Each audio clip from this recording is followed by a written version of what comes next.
dangerous cryptids, and how to fight them. Tokoloshe are mischievous little critters whose only goal is to cause complete chaos, which is really annoying considering how relatively non-threatening they look. Originating from Zulu mythology in the South African country of South Africa, Tokoloshe are said to be pale little gremlin or goblin-like creatures with big ol' kissable lips, grotesque pointy ears, hollow eye sockets, long bony fingies, and perhaps their most notable feature, a big gaping hole in their melon which is supposedly their source of power. Oh yeah, as if just causing a general ruckus wasn't annoying enough, the little guys also have the power to turn invisible. All they have to do is chug some water to plummet their opacity down to 0, then they're just free to slap your knees without being detected. It's pretty common amongst South African residents to hear tales of the Tokoloshe, often as a deterrent to young children to not wander off or stay up late, lest one come in the night and munch their toes off. But if you ever find yourself confronted by one of these little fellas, there are a few things you can do to fight back. The most common tactic involves propping your bed up on some cinder blocks like it was a car left alone for 5 minutes in North Philadelphia. The added height will deter the miniature mongrel from being able to climb up and harass you. While you're pointing and laughing at the thing, take the opportunity to huck a lamp at it and knock it out cold. Next, tie the sucker up with some common bedroom rope and pour some of your healthy supply of spare battery acid down the critter's gaping head hole. That'll teach him. Time to take a trip down to like the one country any American knows in South America. Brazil. It is within this crime-ridden hellhole that you can find the Corpo Seco. It's a malicious zombie-like creature who was once just like you and me. According to Brazilian folklore, a Corpo Seco is created after a person dies and is rejected by both heaven and hell. Thus, the creature is cursed to roam the earth for all eternity with the sole goal of terrifying the living. Besides being a great reminder to stay hydrated, the Corpo Seco looks like your typical zombie, an emaciated corpse with completely dry skin and long fingernails. It's nothing but skin and bones. Actually, the name Corpo Seco translates to dry body, so that makes sense. Some Brazilian parents who want to keep their little crianças in line may offer a twist to the legend. Instead, they may insist that a Corpo Seco is created from children who disrespect or mistreat their parents. You gotta love good parenting. Little side note here, you ever go to like a Home Depot or a large hardware store where they have them big boxes up on the top racks? Yeah, no joke, my dad used to tell me that that's where they would put bad kids, and I'm a better person for it. Love you, Dad. Well, we all know that the best way to discard your run-of-the-mill zombie is to exercise your Second Amendment rights, or the Brazilian equivalent. Since the poor fellow has no muscular structure, he isn't going anywhere anytime soon, which allows you to get in some hefty target practice. Imagine you're just chilling on the calm high seas trying to catch some fresh tuna when all of a sudden,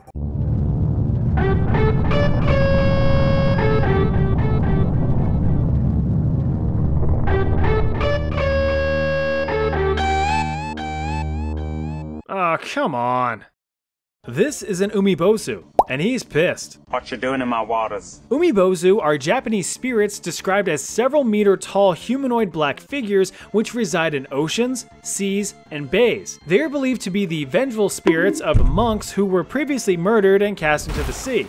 Don't know who's going around murdering monks and dunking them overboard, but hey, stuff happens. The calm ocean waves quickly turn into a chaotic nightmare as your ship is tossed and turned like a turd in a toilet. This all could have been avoided if you just sacrificed a little bit of your tuna catch, but shoulda, coulda, woulda. But fear not, there is a solution to this problem. Upon rising from the depths, the Umibozu will demand a barrel from the sailors it encounters.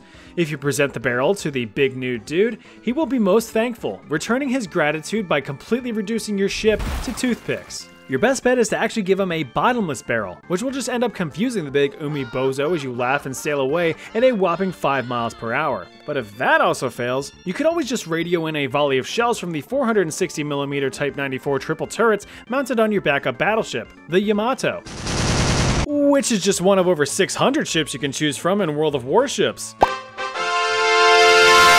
Captain, that thing's still alive. Live out your dream of commanding a naval fleet of historically accurate warships as you fight for oceanic superiority against other, hopefully lesser skilled players. Captain, what are your orders? Charge into battle guns blazing using a top-class battleship or remain under the radar using a stealthy destroyer. There's a bunch of different ways you could play to your liking. With over 40 different maps with dynamic weather effects, it'll be like you're actually on the command deck of a real ship. Wow, it's like I'm actually on the command deck. Not only is World of Warships free to play on PC, but console players can also get in on the action too.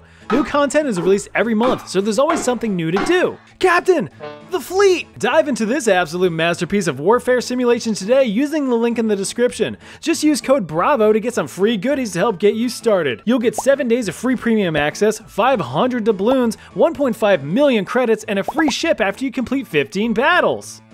So conquer the seas with thousands of other players in the best naval war themed game you'll ever play. There's nothing quite like a Filipino vampire baby to put a damper on your day, or night.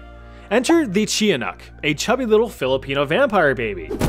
But don't be fooled by its sort of non-threatening appearance, because they're actually pretty dangerous. Tiyanaks are said to attract human prey by lying on the ground near forest paths and crying their little heads off, prompting passersby to be like, "Can you shut the fuck up?" But some more altruistic pedestrians may approach the infant in an attempt to rescue it. Wrong move. Your empathetic nature just cost you your life. And that's what you get for trying to be a savior.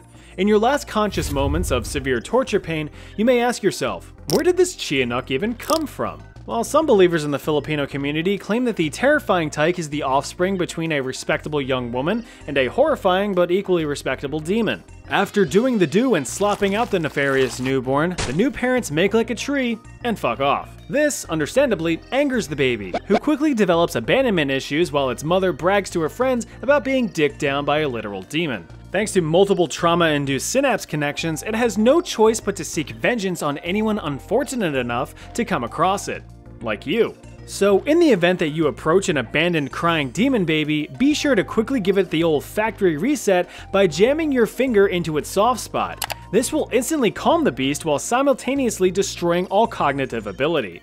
Now, you can lease it out to sweatshops to make a steady side income. If you ever needed an excuse to stay away from the Arctic, the Qallupilluit might be what you're looking for. This absolute horror stems from Inuit mythology way up in the Great White North. Guaranteed to make anyone with thalassophobia's toes curl, the Qallupilluit waits just below the icy waters for a potential victim. They are described as scaly humanoid creatures with a female appearance and a unique but pungent sulfurous odor. So they're smelly fart fishwomen. According to legend, they are said to be child snatchers, preying on any unattended children wandering the Arctic beaches or playing on sea ice. So one moment you may be looking out at little Johnny Yes Papa having the time of his life as he ever so safely jumps up and down on drifting sea ice, while the next he is snatched up and dragged down into the watery depths. Once your kid is snatched, there's really not much you can do. They're doomed to reside in one of these stinky fishwoman's many robe pockets. Or at least for as long as they can hold their breath. So how can you avoid or defeat the creature? Well, for one, don't leave your young children unattended in an Arctic setting, or really any setting. Qallupilluits aren't the only monsters out there willing to snatch kids up. But if you do want to have your child create memories of playing on the ice and you're sticking nearby, there's no shame in keeping your trusty mallet on hand. Oh boy, shadow people. Probably one of the most commonly spotted cryptids on this list. Heck, you may have even seen one recently, or will soon. They look like pretty much how you would think. They're just black figures with little to no discernible features, just menacing shadows of where people might be. While some may be more of a transparent misty figure, others can appear to be blacker than black, with you being able to see them in complete darkness. These things are terrifying and are one of the most common sleep paralysis demons. Speaking of which, perhaps one of the most famous shadow people is the Hat Man, a dark, foreboding figure that stares at you while you sleep in the darkest corner of your room. He is commonly depicted with eerily soft glowing red eyes and sporting a wide-brimmed hat. Just the sight of him alone is enough to make your blood run cold and your heart stop. Other shadow people are said to be detected out of the corner of one's eye but vanish when trying to catch a glimpse.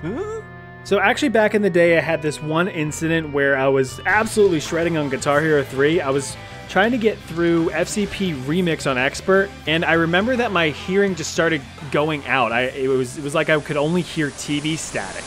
And not only that, I actually started getting tunnel vision, so my peripherals were blacking out and the TV static was getting louder and louder. But the moment that I actually started to take notice to it and I whipped my big dumb head around, that's when everything just kind of returned back to normal. So I don't know if that was a shadow person or if I was just extremely sleep deprived and experiencing the side effects of staring at a screen and standing for several hours, but probably the latter.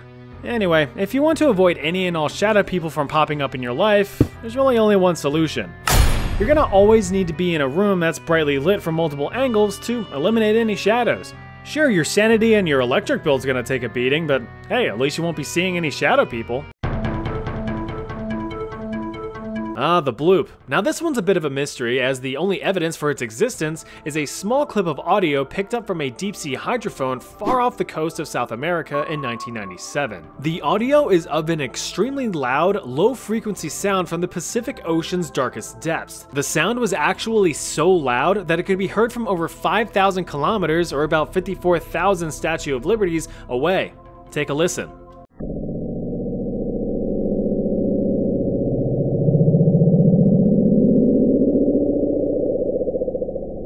Some might think that the audio is just your dad mowing the lawn again at 7 in the morning, even though the HOA has told them multiple times to have the common courtesy to start after 9.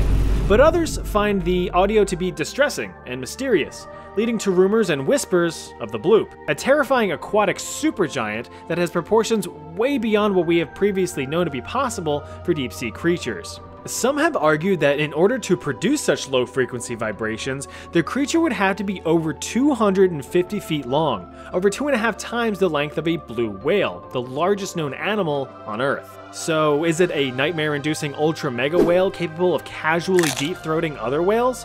Or is it something a little bit more scientifically reasonable? Well, that's what a gaggle of smart fellas wanted to figure out, and through years of some pencil pushing, a lot of Greek letters, and additional audio recordings, a discovery was made. In 2005, scientists had confirmed that the Bloop was audio captured from a non-tectonic cryoseism. Basically, some ice broke off of an iceberg somewhere. Well, since the Bloop isn't actually a gargantuan monster and is just an iceberg, that means you can do this.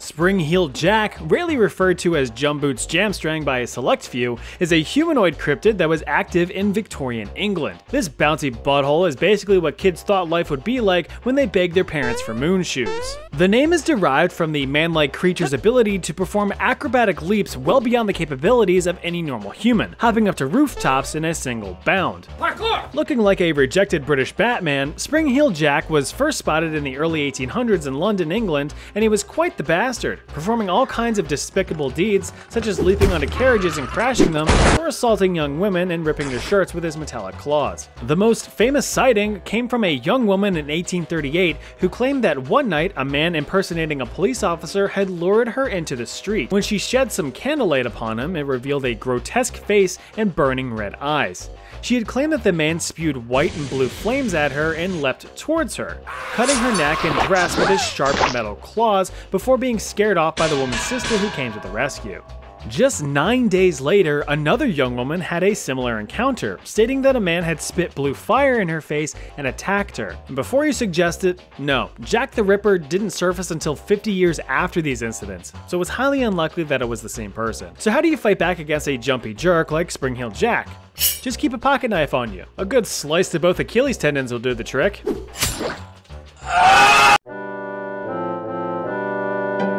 This one's a real hoot. Originating from the Andros Island of the Bahamas, the Chickcharney is a big ol' barn owl.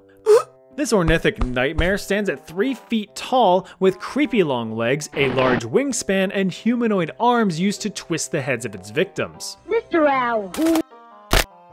Since it is but a simple owl, it possesses the ability of flight and exceptional night vision, but it can also somehow manipulate probability, allowing it to bestow good luck or bad luck. Give it to me straight, doctor.